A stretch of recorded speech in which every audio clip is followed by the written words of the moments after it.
नमस्कार प्यारे बच्चों, मैं सुखवीर सिंह आपका स्वागत करता हूं आपके अपने YouTube channel Sukhvir PCM study point में। और हम पढ़ेंगे कक्षा 9 का गणित। कक्षा 9 के गणित में पढ़ेंगे हम बहुपद के बारे में। तो सबसे पहले जानेंगे बहुपद क्या होता है। ठीक है, तो पहले हम बहुपद के बारे में जानेंगे। बहुपद क्या होता है। बहुपद को जानने से पहले सबसे पहले हम जानेंगे कि आखिर बीजीय व्यंजक क्या होता है। अगर बीजीय व्यंजक आपको नहीं मालूम है तो बहुपद आपको अच्छे से समझ में नहीं आएगा। तो सबसे पहले हम हेडिंग लगाएंगे बीजीय व्यंजक के बारे में जानेंगे, फिर हम बढ़ते हैं बहुपद के बारे में जानेंगे। बीजीय व्यंजक क्या होता है। जैसे हमने यहाँ पे एक बीजीय व्यंजक लिखा 2x। अब 2x क्या है, 2x क्या है, एक तो अचर राशि है और एक चर राशि है। यानी कि ये दो हमारा क्या है, अचर राशि और x क्या है, ये है बेटे हमारी चर राशि। तो कोई भी बीजीय व्यंजक अचर और चर राशियों के योग से बनता है, अंतर से बनता है, उनके गुणा करने से बनता है, भाग करने से बनता है। तो कैसे बनता है देखो हम पढ़ेंगे। ठीक है, तो यहाँ पे हम लिखेंगे बीजीय व्यंजक कैसे बनता है। सबसे पहले जानो बीजीय व्यंजक। ठीक है, बीजीय व्यंजक में क्या होता है, एक होती है आपकी चर राशि। चर राशि क्या होती है, जैसे x हो गई, y हो गई, z हो गई, s हो गया, t हो गया, u हो गया, v हो गया। ये सब हमारी क्या है, चर राशि है। चर राशियों के मान क्या होते हैं, हमारे बदलते रहते हैं। और ये क्या है हमारी अचर राशि। अचर राशियों के मान कभी भी चेंज नहीं होते हैं। जैसे a है, b है, c है, कोई संख्या मान लो 2 है, 3 है, -3 है, -4 है, ये हमारे सभी क्या है, अचर पद है। अच्छा, 2 को हम 2 ही तो कह सकते हैं, 2 को हम 3 थोड़े हम कह सकते हैं। तो ये सब हमारे क्या है, अचर राशि हैं। तो कोई भी बीजीय व्यंजक बनता है वो चर राशि और अचर राशियों के योग से बनता है, उनके अंतर से बनता है, उनके गुणा करने से बनता है। तो जो हमें मतलब व्यंजक प्राप्त होता है उसे हम क्या कहते हैं, बीजीय व्यंजक। तो बीजीय व्यंजक में 2 तरीके के अंक होते हैं। एक होता है बीजगणितीय अंक और एक अंकगणितीय अंक। अंकगणितीय अंक 1 2 3 4 5 6 कुछ भी हो सकते हैं। और बीजगणितीय अंक क्या होते हैं, x y z s t u और v, ये कुछ भी अंक हो सकते हैं। अब हम ये जानेंगे इसकी बीजीय व्यंजक की परिभाषा क्या है। क्या डेफिनेशन है कि कुछ निश्चित चर एवं अचर राशियों के योग यानी जोड़ने पर, अंतर यानी कि घटाने पर, गुणा एवं भाजन के संयोग से बने व्यंजक कह सकते हो, या व्यंजक को बेटे पद भी कह सकते हैं। बने व्यंजक या पद को बीजीय व्यंजक कहते हैं। अब जैसे यहाँ पे इसके एग्जांपल जान लो। जैसे हमने एक अचर राशि ले ली, हमने 2 + x, ये क्या है, एक बीजीय व्यंजक है। 2x क्या है, बीजीय व्यंजक है। 2 - x क्या है, एक बीजीय व्यंजक है। और x/2 क्या है, ये भी एक बीजीय व्यंजक है। अब यहाँ पे x की घात वाली 2 1 या 1 से अधिक भी हो सकती है। जैसे हम यहाँ पे लिखते हैं 2x² + 3x - 2, ये भी क्या है, एक बीजीय व्यंजक है। आदि, ये सब हमारे क्या है, आदि बीजीय व्यंजक हैं। आदि बीजीय व्यंजक हैं। ठीक है, तो ये सब हमारे क्या कहलाएंगे, बीजीय व्यंजक कहलाएंगे। अब यहाँ पे जैसे x² का गुणांक कितना है, 2, x का गुणांक कितना है, 3। ठीक है, और -2 क्या कहलाता है, ये हमारा अचर पद कहलाता है।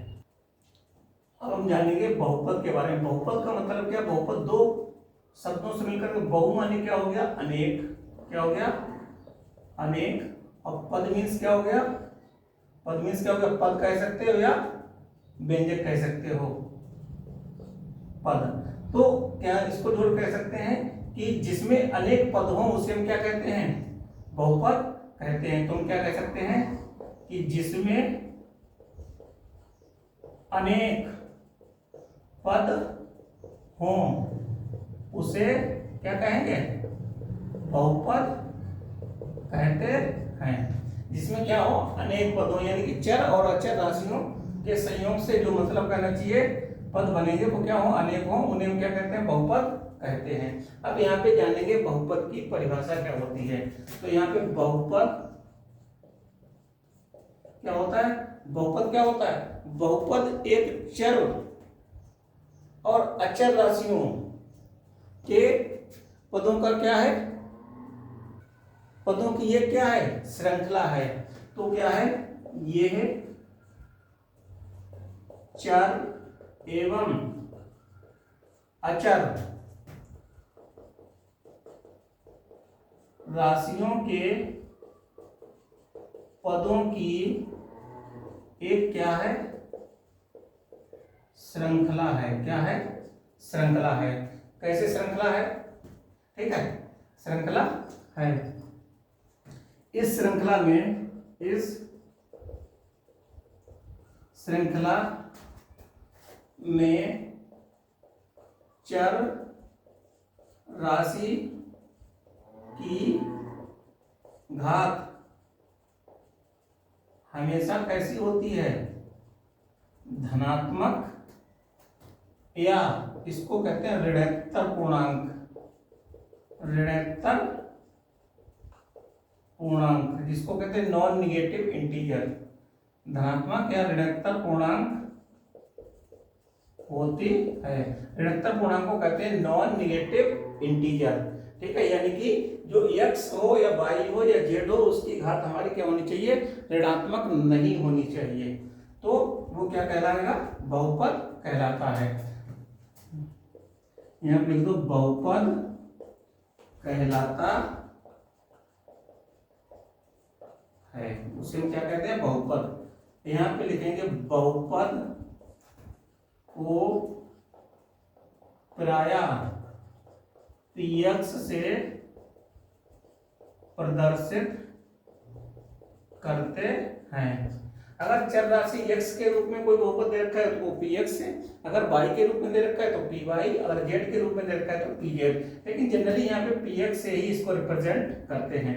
तो यहाँ पे लिखेंगे px बराबर a0 a1x plus a2x square a3x cube plus dot dot plus an x की पावर n। अब यहाँ पे क्या है, तो a0 a1 a2 a3 comma dot dot an क्या है, ये हमारी है वास्तविक संख्याएं। क्या है, वास्तविक संख्याएं, ठीक है। तो यहाँ पे लिखेंगे जहां a0 comma a1 comma a2 comma a3 comma dot dot comma an क्या है, वास्तविक संख्याएं हैं। इन्हें हम क्या कहते हैं बेटे, वास्तविक संख्याएं हैं। और x क्या है, x एक चर राशि है, चर राशि है जिसकी घात कैसी है, धनात्मक है, जिसकी घात कैसी है, धनात्मक है, यानी कि घात पॉजिटिव है। तो ये बेटे हमारा क्या कहलाएगा, बहुपद कहलाएगा। तो ये बहुपद का हो गया है सामान्य रूप। px बराबर क्या हो गया, a0 plus a1x plus a2x square plus a3x cube plus dot dot an x की पावर n। तो ये हमारा हो गया बहुपद का सामान्य निरूपण। तो जहां a0, a1, a2, a3 dot dot an क्या है, हमारी वास्तविक संख्याएं हैं, और x एक चर राशि है जिसकी घात हमेशा क्या होती है, धनात्मक होती है। यानी कि चर राशि की घात कभी ऋणात्मक नहीं होगी, कभी अंडर रूट के अंदर नहीं होगी, ठीक है। तो इसकी घात हमेशा क्या होगी, धनात्मक होगी। तो ये हमारे बहुपद कहलाते हैं।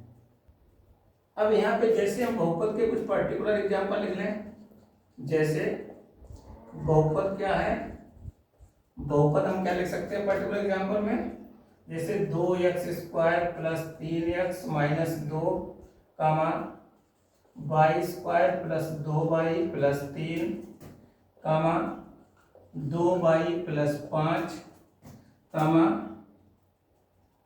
3x माइनस 7 आदि क्या है, बहुपद है। ये सब बेटे क्या है, बहुपद है, ठीक है। तो हम बढ़ते हैं हम आगे। अब यहाँ पे जानेंगे बहुपद का मानक रूप। बहुपद का मानक रूप, मानक रूप बहुपद का क्या होता है, ठीक है। तो बहुपद का मानक रूप पढ़ने के लिए तो बहुपद में जो चर राशि होगी, चर राशि में चर राशि की घातें हमेशा क्या होंगी, या तो आरोही क्रम में लिखेंगे या अवरोही क्रम में लिखेंगे। तो यहाँ पे लिखेंगे बहुपद में चर राशि की घातों को आरोही क्रम, आरोही क्रम क्या होता है, बढ़ता हुआ क्रम, या अवरोही क्रम यानी कि घटता हुआ क्रम। अवरोही क्रम में व्यवस्थित करते हैं, ठीक है। तो बहुपद में चर राशि की घातों को आरोही क्रम में या अवरोही क्रम में व्यवस्थित करते हैं, और यही हमारा क्या कहलाता है, बहुपद का मानक रूप कहलाता है। इसी को बहुपद का मानक रूप कहते हैं। अब जैसे एग्जाम्पल यहाँ पे जान लो। एग्जाम्पल क्या है, कोई बहुपद दे रखा है कि 2x plus 3x² plus x³ plus 5 को मानक रूप में लिखो। मानक रूप में लिखो, किसमें लिखना है, मानक रूप में लिखो। ये बहुपद दे रखा है। अब इसमें या तो घातों को आरोही क्रम में लिखेंगे या अवरोही क्रम में, या घातों को बढ़ते हुए क्रम में लिखेंगे या घटते हुए क्रम में। बढ़ते हुए क्रम में क्या लिखेंगे, सबसे पहले छोटी घात वाला पद लिखेंगे, फिर उससे बड़ी घात वाला, फिर उससे बड़ी घात वाला, फिर लास्ट में सबसे बड़ी घात वाला। तो यहाँ पे क्या है, 2x plus 3x² plus x³ plus 5। अब 5 क्या है, 5 के में इंटू 1 कर सकते हैं। अब 1 क्या होता है, x⁻0 लिख सकते हैं। 1 को क्या लिख सकते हैं, x⁻0, यानी कि क्या कह सकते हैं कि x⁻0 का मान हमेशा क्या होता है, 1 होता है। तो यहाँ पे लिखेंगे मानक रूप। तो यहाँ पे लिखेंगे बहुपद का मानक रूप। तो क्या हो जाएगा मानक रूप, सबसे पहले छोटी घात यानी कि 5x⁻0 plus 2x plus 3x² plus x⁻3, ठीक है। और ये क्या है, घातों का आरोही क्रम है। क्या है, आरोही क्रम। ये घातों का क्या है, आरोही क्रम। या हम इसको ऐसे लिख सकते हैं, x⁻0 ना लिखे तो 5 plus 2x plus 3x⁻2 plus x⁻3। अब यही बहुपद का क्या हो गया है, मानक रूप हो गया है। अब जैसे यहाँ पे लिख रहे हैं, बहुपद दे रखा है हमें, बहुपद 8y⁻2 plus 3y plus y⁻5 minus 4y⁻3 plus 6 को मानक रूप में लिखो। किस में लिखना है, मानक रूप में लिखना है। तो अब यहाँ पे लिखेंगे अवरोही क्रम में, यहाँ पे लिखेंगे बहुपद की घातों को अवरोही क्रम में लिखने पर, चाहे तो आप आरोही क्रम में लिख दो या अवरोही क्रम में लिख दो। तो यहाँ पे बहुपद का मानक रूप क्या हो जाएगा, बहुपद का मानक रूप क्या हो गया है हमारा। अवरोही क्रम में क्या होता है, घातों का घटता हुआ क्रम। तो सबसे पहले बड़ी घात वाला, तो बड़ी घात कितनी है, y की घात 5 प्लस, अब 5 के बाद घात 4 आना चाहिए। अच्छा, घात 4 पूरे बहुपद में है नहीं तो उसको इग्नोर कर दो, फिर 3 पे बढ़ो तो क्या है, -4 y की घात 3 प्लस y की घात 2 वाला बढ़ो तो 8 y की घात 2 प्लस 3y और प्लस 6। ये हमारा क्या हो गया है, इसका आंसर हो गया है। ठीक है, तो उम्मीद करते हैं ये आपको समझ में आया होगा। अब हम आगे पढ़ेंगे बहुपद के प्रकार के बारे में, वो हम अपने नेक्स्ट वीडियो में पढ़ेंगे। तो इसी के साथ हमारे चैनल को लाइक कीजिए, शेयर कीजिए और अधिक से अधिक सब्सक्राइब कीजिए। ठीक है, जिससे अगली आने वाली वीडियो का नोटिफिकेशन आपको आसानी से मिल सके। फिर मिलते हैं नेक्स्ट वीडियो में।